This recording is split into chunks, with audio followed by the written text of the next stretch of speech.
Ay, Hindi ako marunong. no. Nakakakot ako minom ng gamot. Ang laki-laki niyan. Bakit? Atingin mo na lang. Durugin mo. Ako na lang iinom. Ay, ikaw ba may sakit? Ngap. Ah, Ayoko. ano putulin to? Ay, sige, pag ininom... Ay, huwag kita putulin. Pag ininom ko yan, bati na tayo. Gusto mo? Oo. Ano pag ayaw? Bati na kasi tayo. Ay, cute mo talaga, no? Ano yun na? Basta Para bati na bati na. tayo. Bati na tayo. Huwag mo na ako hawayin. Ay, Papansinin hindi mo ko na. alam. Hindi ko alam. Oo.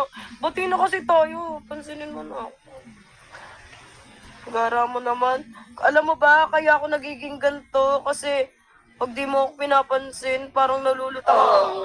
Oh, totoo naman talaga eh. Inom na gamot para bati na tayo. Bati na nga. Ah, sige. Pag seryoso, magbabati. Pag hindi seryoso, ano? Sige, pag di seryoso, pagpapalit na lang kita kay Yoshi. Oh, Ay, alat. ano? Ano yun? Bakit? Oh. Ba't mo pagbabalit kay Alam mo Yoshi? bakit? Kasi si Yoshi, nung panahong wala ka, lagi mo ako inaaway, siya lagi yung nandyan para sa akin. Eh ikaw, nasan ka? Nandun ka kay Nika. Sa mga kaibigan mo, di mo ako pinapansin, lagi mo ako Binibigan dinidedma. ko ba yung mga yun? Oo, bakit? Kala mo ba di ako nasasaktan pag di mo ako pinapansin? Lagi ka ganyan sa akin, di mo man lang iniisip yung nararamdaman ko. Lagi mo kasama nga rin si Yoshi eh. Paano ka makakasama? Eh, pwede.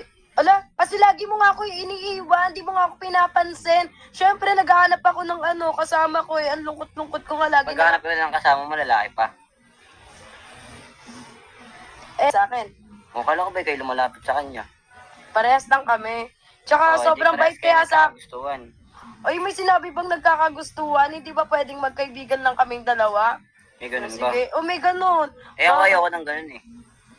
O bakit? Gusto ko rin ba yung Gusto ko ginawa sa mo? akin lang eh. Ay, kung yan yung gusto mo, di na ako lalapit kay Yoshi. Yung talaga. Sorry na. Oo. Gusto ko kasi sa akin lang. Sa'yo Eh, lang. pero parang ayaw mo sa akin ganun. Hindi, gusto ko nga sa'yo. Sorry na nga, nagsasorry na ako. Ang corny! Ang corny! Ah, ganyan pala maglambing si Sineng. Nagiging corny. Okay lang, at least corny ako pagdating sa'yo, no? No. Kaysa naman kay Yoshi ako maging ganun. Sabagay. Sa bagay, bati na tayo. Bati na kasi tayo. Ano? Dali na, bati na kasi tayo. Pati na tayo. Bati na tayo. Pati na tayo. Bati na nga tayo. Basta mo na ulitin yun. Opo, di ko na ulitin.